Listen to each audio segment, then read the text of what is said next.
Hello, welcome back to my YouTube channel. I haven't posted on here in forever, but I want to hop back into it. And I have the perfect video opportunity, and that is reading Hamnet by Maggie. The movie for this book comes out in 5 days, and starring Paul Mescal, which I think is a wonderful pull. But I haven't read this book yet, and I really wanted to read it in time for the movie, and I just finished a book for the first time in 2 months, so I figured why not read literary fiction on a super tight deadline. That seems like, just a perfect plan for success. So we're gonna do that. And I'll vlog a little bit as I read, but most of this will just be my thoughts once I'm finished with it. I'm currently 17 pages in, and let me talk about what this book is about, actually. This book follows Shakespeare and his wife, Anne, but Shakespeare is never called by name. He is only called, father, or the father, or Hamnet's father, and it follows them with the loss of their son Hamnet, which then leads to Shakespeare writing Hamlet. And you find out that the son, you go into it knowing that the son dies. It says, when you're flipping open, Maggie was born in Ireland, historical note, and it tells you, in the 1580s, a couple living on Henley Street, Stratford, had 3 children, Susanna, then Hamnet, and Judith, who were twins. The boy Hamnet died in 1996, aged 11. 4 years or so later, the father wrote a play called Hamlet. So this is kind of like the origin stories. And opening up to it, you're in Hamnet's perspective, kind of. It's in third person, but you're following Hamnet. And you know something bad is going to happen right away, and you assume it's his death. I don't know because I'm on page 17, but then it jumps to Anne's perspective, and it says if she knew what was coming, she would have rushed home, blah blah blah. So you assume Hamnet's gonna die, but where we are in the story, his sister is also unwell, and I could have misread this. That's a very likely possibility, but it said she had a lump in her throat and a lump on her kind of shoulder. So I don't know if she has cancer. I don't know what that was supposed to be. I could have also misread that. It leads up to you believing something's gonna happen to his sister, but you also know that Hamnet is the one who dies. So I'm really interested because I had always thought he died of a sickness, but how it's leading up to it doesn't seem like that. So I'm really excited to read more. It's quite a short book. It's about 300 pages. That's not bad, but it is very it almost reads like a classic. So we'll see if I can finish it in time. I'm not going to be able to watch the movie this weekend anyway, but I still love a good deadline. Also, can we talk about that cover? Just absolutely beautiful. So yes, I will be reading this, and I will let you know my thoughts as I go. Well, I must be stupid. Because if you look right here, what does that say? A novel of the plague. So apparently he does die of the plague? Right. Alright, I have a lot of updates for you guys about Hamnet. I am now on page 99. I couldn't have gone to 100, I guess. So, there were a couple things that I was really confused by. I was confused because I know Shakespeare's wife's name was Anne, okay? In the book, he marries Agnes. And so I was like, what's happening? So I look it up, and essentially, her name was Anne, but people in real life would call her Agnes, on her father's will. She was called Agnes. So it's kind of supposed to differentiate. There's a difference between Anne and Agnes. Anne is like William Shakespeare's wife. Agnes is her own person who deals with all the things in this novel. I will also say I'm really liking the backstory between Shakespeare and Agnes way more than I'm liking present day. I think that's on purpose. We also know there's a lot of tragedies in present day, but I mean, even their past is pretty tragic. I'm really interested, I guess, to learn on how much of this is like historically accurate based on the family. I feel like it's quite a bit. So yeah, so I feel like I really hit a stride when I was reading it. I think yesterday. I don't know. There's a reading session where I was like, yeah, this is it. But it is a very slow read. So yeah, I'm really excited. There's definitely more dialogue than there was in like the first probably 50 pages, where it was more like, oh, and then she said this. Now there's like straight up dialogue and dialogue. Actually, no, that's just blatantly wrong. There's been dialogue tags. It was about the first 20 pages. Out there weren't that many, but now there's a lot more. So it's going a bit quicker. I'm liking it. I keep seeing reviews of the movie, so I'm getting pretty antsy. The movie has already come out, so I am behind my goal of what I wanted to do. But I'm seeing reviews, so it's making me more excited to read this and finish it. So yeah, I'll give you an update the next time I make more progress. I'm on the final stretch of reading Hamnet. I have less than 100 pages left. I cranked out like 50 pages this morning. So that gave me hope to finish. And I'm absolutely loving it. It was similar with like Little Women, Tomorrow and Tomorrow and Tomorrow. Those kinds of books. Those took me, I believe, a month to finish. And they're both 5-star reads. So it's not like a sign I'm not loving it. It's just I am coming out of a reading slump, so it's going to take a little longer. And this also isn't a book you read quickly. This is a book you soak up. The storyline was not what I thought. Because we know going in that Hamnet passes, and this leads to Shakespeare writing Hamlet. So you think it's going to be quick. It's not. It is a bunch of lead up, but it makes it so much more impactful. It really reminds me of the death in Little Women, how it was written and everything. And so I'm really, really loving it. It's very beautiful. And I feel like sometimes it's hard in third person to really connect as much. It's just a lot easier to write, like, connecting to a character in first person. But, I mean, Maggie O'Farrell did it amazing. I have just finished Hamnet, and I think I might still cry. I mean, just one of the best books I've read this year. I feel like this is not a story of Shakespeare or a story, I mean, even of Hamnet. This is a story of Anne, or Agnes, as she's called in this story.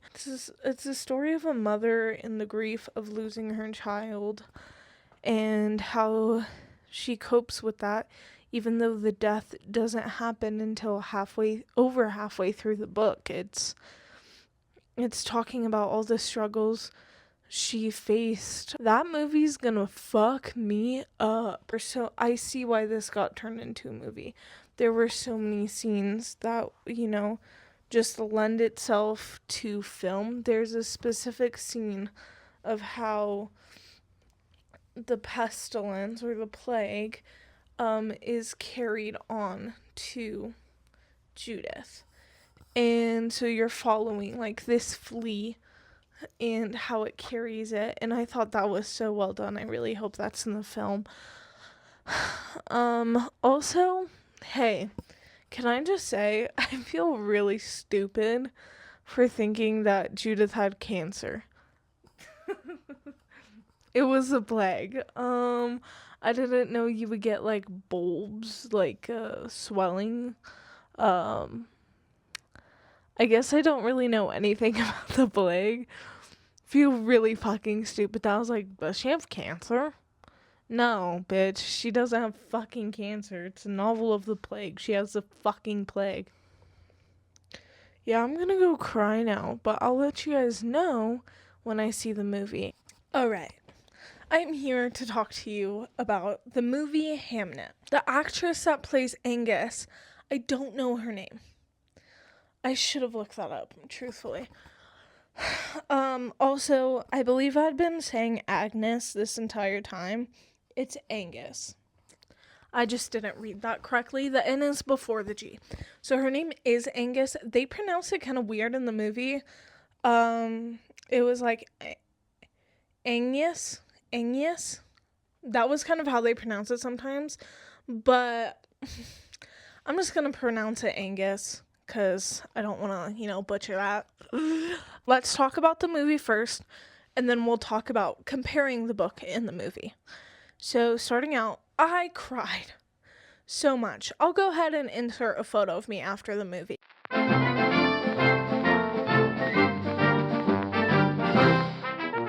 And that was the least I had cried that entire time. It was so beautifully done.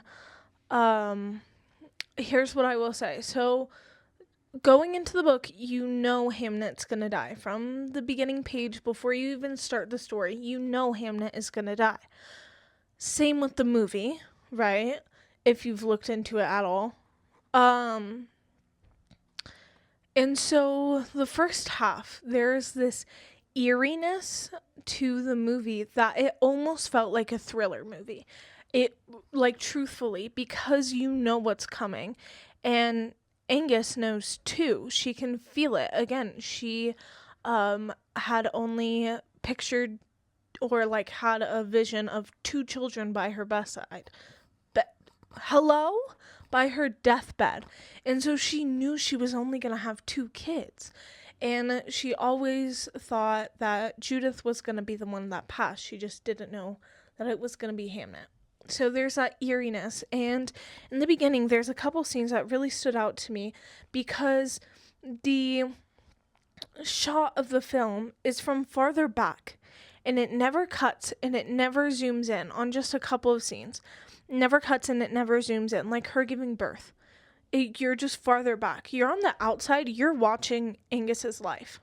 You are watching this unfold.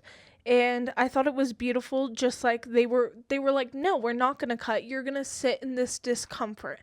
And that was kind of the main theme of this movie was you as the viewer have to sit in this discomfort and this grief that people have to sit in every day of their lives. And I thought that was beautifully done. And another way they did that is with the music and the composition. They wouldn't, especially her giving birth and her grieving and screaming for Hamnet, they didn't play music over it. It was like they thought okay, with our script and with these actors, we know how you're going to feel, and we're not going to hold your hand and walk you through it by, using music to pull on those heartstrings. You're going to feel it no matter what. And you do. And it's the most, raw parts of the movie, and it was really beautiful, and it portrayed a mother's love and, again, grief so well. One of the best depictions I've ever seen. And here's what I didn't really like. So this, I believe I said this in my review of the book, this is Angus's story about her grief with Hamnet. It's Angus's and Hamnet. It's their story. At the end, it's I want to say 20 minutes of them showing her watching this performance of Hamlet. And I think we could have done without that long of it and still have gotten the effect that she felt in the very ending scene. And so I think that felt a little too long because then it kind of turns into a little bit more of Shakespeare's story, and it's not his story. That's why she doesn't name him in the book. They do name him in the movie twice, I believe. Overall, though, I loved it. Some of the best acting. The actress of Angus, I really need to know her name. I saw her in something else, and I thought she was absolutely phenomenal. What did I see her in? Did I see her in something else? I don't know, but I mean, just one of the best actresses. You know when you can tell that an actress or an actor is scared of looking ugly on screen, and like so they don't show the full like range of emotions, like they're crying, they'll be like, and you're like, give me wailing, give me more. She was not afraid to do that. And I mean, not to say she looked ugly while doing that. She looked amazing the whole time, but she wasn't scared of getting a frame that didn't look good. She, fully committed to the part. And Paul Mescal as well did really, really amazing. Also, the actor for Hamnet, very young, because I believe he's 8 in the book. I don't know how young this actor is, but wow. I mean, like, up and coming star, dude. Absolutely amazing. And also, Bartholomew, Angus's brother, I kept looking at him and I'm like, this motherfucker looks so familiar. It's Joe Alwyn. He acted? He acts? Present day? I guess I didn't know much about him. He did phenomenal as Bartholomew. I loved him as Bartholomew. Amazing. All of the actors I was very, very impressed by. But you definitely see the most of Angus. So now comparing the book versus the movie. I think anything that was different from the book served the purpose of telling the story the best they could in a different format. Because I believe some books are like almost written to be portrayed as movies, and some you can't. At least not directly. And Hamnet is one of those where I had a really hard time envisioning how they were going to do that. And so I think anything that was different from the book just helped them tell the story better in a different form of media. You couldn't absolutely adapt it, like the exact same. So while it is not the most accurate depiction of the book, you can tell that Maggie O'Farrell helped with the screenplay. I believe it was her and another co-writer that turned it into a screenplay, and you can tell because the integrity of the book is still there. No matter what's different, the integrity in the heart of the story is still there, and that was so powerful to watch. It was honestly one of my favorite movies I've seen in a very long time. The last movie I watched that made me feel similar was the first time I watched Little Women 2019. That was the last time I felt this. It was like that type of movie where you're just sitting back and you feel something shifting inside of yourself. And is that not what media is supposed to do? And really, truth just, it goes to show that book adaptations are some of the best forms of movies that we're going to be getting, I think. It's something new, but it's still, I think book to movie adaptations quite often have a better heart and soul to them than a lot of other ones. Is that a hot take? I would really encourage you to go to see Hamnet. I would encourage you to read the book first because there was some stuff that I couldn't necessarily tell that if I didn't read the book I would understand. There are some things, like when Hamnet's talking to Judith about how, oh my god, I'm gonna cry again, about how he's gonna take, this death for her. How it's explained isn't as well done as in the book. Sorry, now I'm thinking about that scene. This whole book just talks about like a family's love for each other.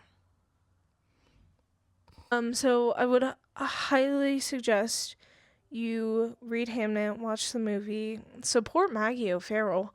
I will be reading more of her books. I think this woman is just absolutely amazing, and she needs to write everything from now on. Everything should be written by Maggie O'Farrell, and you heard it here first. So yeah, those are my thoughts on Hamnet. I believe there's a movie version of Hamlet coming out soon, so I'm very excited to see that as well. Yeah. So that's my review. Hope you like it. Hope you come back for more videos. And I guess all I have left to say is deuces.